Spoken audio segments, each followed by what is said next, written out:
At this point, hopefully you have a story well, kind of a database of stories that you can pull from. Now, you may think, well, what stories are relevant to entrepreneurs, or what stories are relevant to whatever industry it is that you're in, right? It doesn't matter. Honestly, what you're going to do now is take these stories, whatever they are, and start to apply details to those stories, and you're going to pull a line from Stephen Covey. You're going to begin with the end in mind, right? So what is the lesson that you're trying to teach with this story?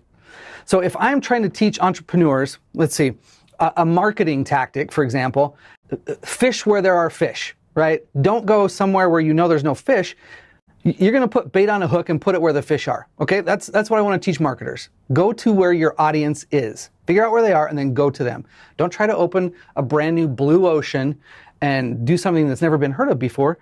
Go to that red ocean and give them something new. So I would take a story from my childhood. I grew up in rural Montana, and I spent a lot of time outdoors. I'm surprised I didn't die because my parents really didn't supervise me. I would walk about 1.5 miles with my dog to the Sun River in Great Falls, well, just outside of Great Falls, Montana. And we had to cross the river in order to get to the interesting side, right? On one side, there was kind of a gravel pit where it was industrial. On the other side, there was beaver dams and porcupines and jackrabbits and all of the fun, interesting stuff that we wanted to get to. But it was hard to get across the river. This is why I'm surprised I'm alive, because there really wasn't a bridge to cross.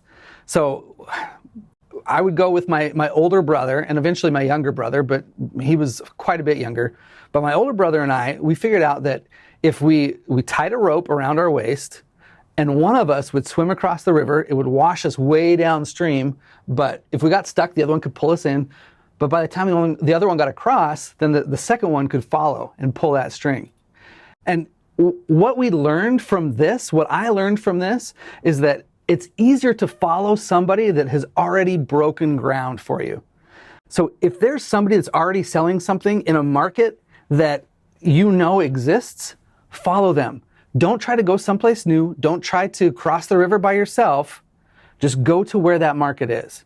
That's how you can take stories from your childhood, from your experience, whether it's childhood, whether it's your life, whatever it is, that you may think are totally irrelevant, and begin with the end in mind. What do I want to teach? What's the principle?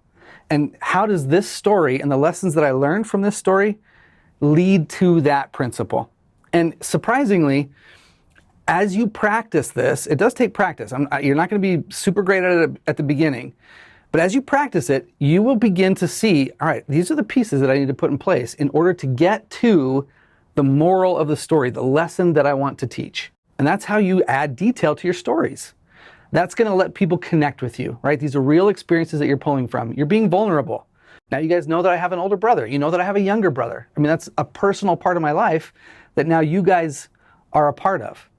So in this story database that you have, here's some things that you can do. These are specific actions, okay? Go in and add some details. Who were you with? What was the person or the people that you were around at that time? What was going on in your life at that stage, right? It was at childhood, where you know that I grew up in rural Montana now. These are all things that are true, by the way. My brother and I, he almost drowned one time and I had to pull him in. But add those details in there because the details are going to let people connect to you, right? It's you being personable and vulnerable that lets your audience say, I am like that person. And when they know that they are like you, they're going to be much more connected to you. So write out the details, just a few. Who were you with? What was your life experience at the time? Some of those things. And then remember, begin with the end in mind. What's the story or the lesson that you want to teach that's relevant to your audience? And put that in there with that story. And you may have 3 or 4 of them, right? Everybody has a different moral for the stories that they hear. And you may have 4 or 5 different lessons that you can teach from one story, which is awesome, which is really cool. Lets you use that story well exponentially. So that's it for this video. Take some time now to go back in and add the details. And remember, begin with the end in mind. Come up with those lessons that you want to teach from those stories.